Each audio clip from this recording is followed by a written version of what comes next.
En primer lloc, hem d'anar ben equipats, amb bon calçat i un impermeable. Durant la tardor, les pluges ens poden sorprendre en qualsevol moment.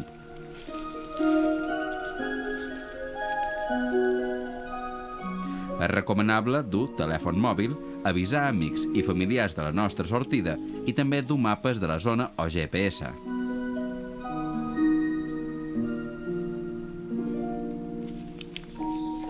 Per recollir els bolets hem de dur una senalla o paner, molt millor per al transport dels bolets i que permet la propagació de les espores mentre caminem.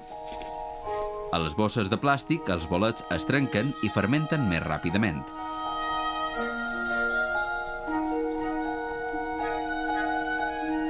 L'única eina que necessitem és un ganivet. No hem d'utilitzar rasclets ni altres estris que destrueixen el miceli i la vegetació dels voltants. Per trobar bolets anirem passejant pel bosc i ens atracarem en veure les espècies que coneixem. No hem d'arrasar la vegetació per trobar-los. El ganivet l'utilitzarem per descalçar el bolet, no per tallar-lo al terra.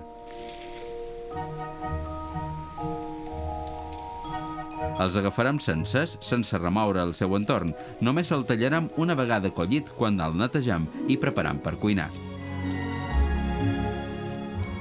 Només hem de collir els bolets que coneixem bé. Si volem estudiar o identificar una espècie, només n'agafarem 2 o 3 exemplars complets. Els posarem en un cistell separats dels comestibles i sense danyar cap part que ens pugui permetre identificar l'espècie. Els bolets que no coneixem, els no comestibles i els tòxics, no els hem de trepitjar ni arrabassar, compleixen una funció molt important al bosc. Millor no recollir exemplars massa joves que es poden confondre amb altres espècies tòxiques, ni massa vells, que poden tenir larves, estar aigualits o fer mal gust. Si els deixem, podran dispersar les seves espores. En arribar a casa hem de revisar els bolets que hem agafat per assegurar-nos que pertanyen a espècies que coneixem bé. Hi ha moltes guies i pàgines web que ens permeten reconèixer els bolets, però mai hem de menjar un que no hem identificat amb certesa. Els bolets poden adoptar moltes formes i coloracions diferents i la identificació de les espècies no és fàcil. Abans de cuinar-los els hem de fer net, mai amb aigua. Simplement els podem espolsar amb un pinzell o amb un pedaç humit.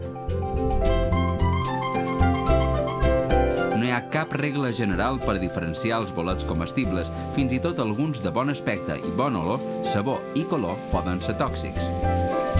Existeix molta bibliografia per orientar-nos sobre la millor manera de cuinar cada espècie. En resum, hem de saber gaudir d'aquest tresor que ens regala la natura, sense fer malbé el bosc ni posar en perill la nostra salut. Si ens interessa el món dels bolets, durant la tardor s'organitzen multitud de jornades, cursos i conferències. Una de les més populars és la Jornada Micològica del Museu de Ciències Naturals de Sóller, que enguany se celebra els dies 20 i 21 de novembre. Els participants podran aportar bolets que es classificaran i identificaran. Posteriorment es farà una exposició, una conferència i un taller de cuina. Ja s'ha fet tradicional també la Fira de l'Esclat de Sang que se celebra a Mancor de la Vall el darrer cap de setmana de novembre. Hi ha parades de venda de bolets i s'hi fan activitats, així com una mostra de cuina amb bolets. Així mateix, dia 13 de novembre, s'organitza la Jornada Micològica del Paratge Natural de la Serra de Tramuntana. Els interessats s'han d'inscriure al Centre d'Informació de Casamitger.